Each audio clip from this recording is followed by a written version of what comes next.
It's crazy how nobody talks about this shoe. It could easily be a top pick for Hoop Shoe of the Year. Yo guys, Zakaragi here for a performance review for the Puma All Pro Nitro 2. Now this shoe really isn't getting talked about enough, so I'll let you guys decide if it deserves more attention or less attention by the end of the video. But before we get into things, I need you guys to do me a huge solid, drop a like, drop a comment, and maybe even subscribe to the channel as well. So without further ado, let's get straight into this review. Now, this is the box that the shoe comes with right here. It's a super loud, bright box, but this is what I really appreciate about the packaging of the shoe. It comes with a tech card right here that gives you a nice little breakdown of everything that's featured on the shoe, all the little tech specs and whatnot.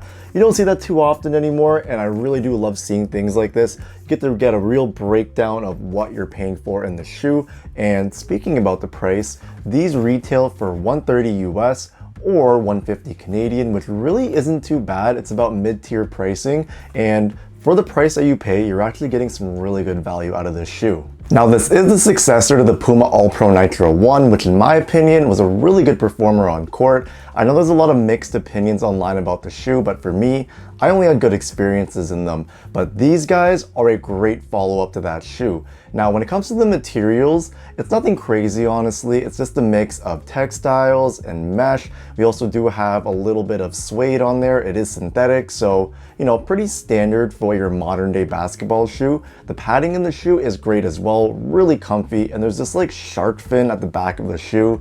I don't really know what the design language is for that, but hey, it's there and adds a little bit of flair to the shoe as well.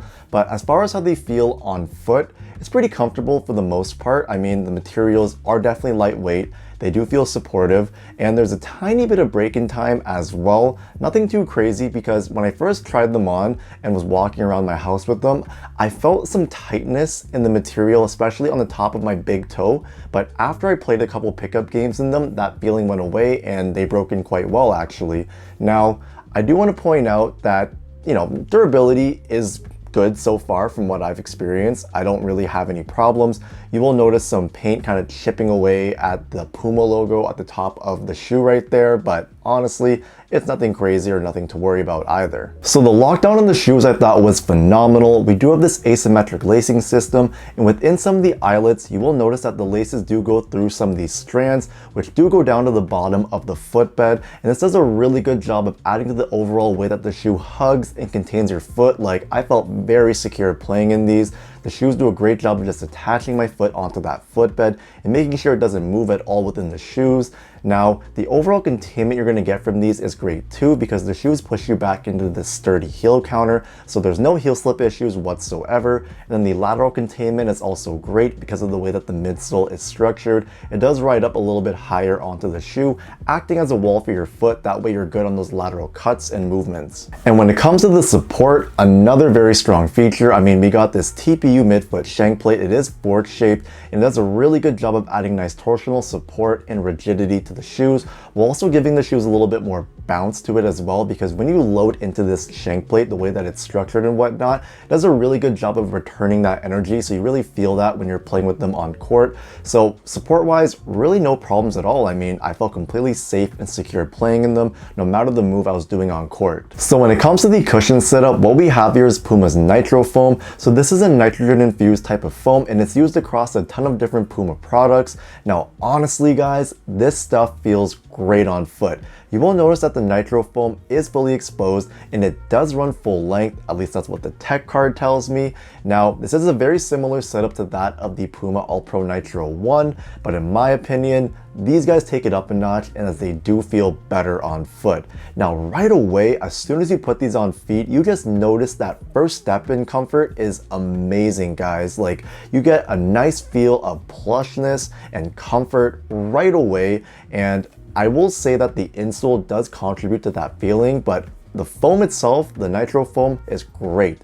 You're getting good responsiveness from it. The impact protection is awesome as well. I will say that you do sit a little bit higher up off the ground, so the court feel is okay, but you're still getting enough court feel to the point where you feel connected to the floor still. So all in all, this cushion setup is awesome. definitely top tier, and it's a versatile setup that should work for a lot of different play styles and types of preferences as well. Okay, so diving into the outsole, and what we have here is a very non-traditional pattern. So on the front half of the outsole, we do have these like wavy diamond shaped patterns, and on the back half of the outsole, we do have this spiral pattern. Now, this is a translucent finish, and as usual, when it comes to translucent outsoles, I do have my worries and concerns because usually they're not the best on dustier setups, but man, this outsole, the traction, oh my goodness guys, this thing gripped the floor like no tomorrow. The traction was unreal.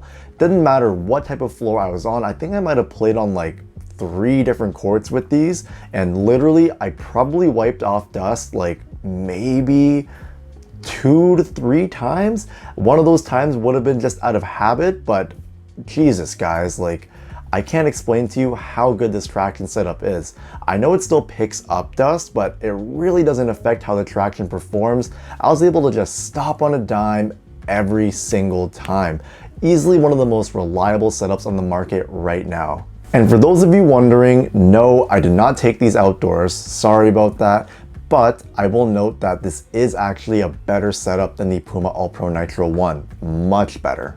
And then when it comes to the fit and sizing of these guys, now it's pretty standard honestly. Now someone who doesn't have a wide foot nor a narrow foot, I found them to be just perfect for me. No problems at all, no tightness, no looseness. So when it comes to sizing, I'd recommend going true to size. That's what I did. I had no problems whatsoever. So even if you do have a wider foot, I feel like you can get away with going true to size with these guys. Obviously, try them on first in store just so you can see for yourselves, but true to size is what I'd recommend if you're ordering online. But overall guys, Puma might have quietly just dropped one of the best hoop shoes of the year with these. These definitely deserve more recognition and more attention from all the hoopers on the market out there that are looking for a solid hoop shoe that just does everything at an elite level. Now, if you're looking for a shoe like that and you want to take a chance on Puma, then by all means, go ahead and cop one of these back here. I feel like Puma doesn't get the love that they deserve, mainly because of the Mellow line. It gets a lot of hate, which I kind of understand, to be honest. So if you want to take a chance on Puma or you're looking to try Puma, this is the shoe you need to try right here. So it's that time of the video again. You guys know what it is. It's time for hashtag Zacharagi, what you're rocking. So this is the segment where I show you what I'm wearing today, and I just wrapped up reviewing these guys right here. So this is the Dame 10 from Adidas. Review will be coming soon. Another solid hoop shoe. A little bit of a spoiler there, but I also did do a short form performance review, which will be linked up here. So make sure you guys go check that out also. But that is it for today, guys. I appreciate you all for watching. I'm signing out. Peace.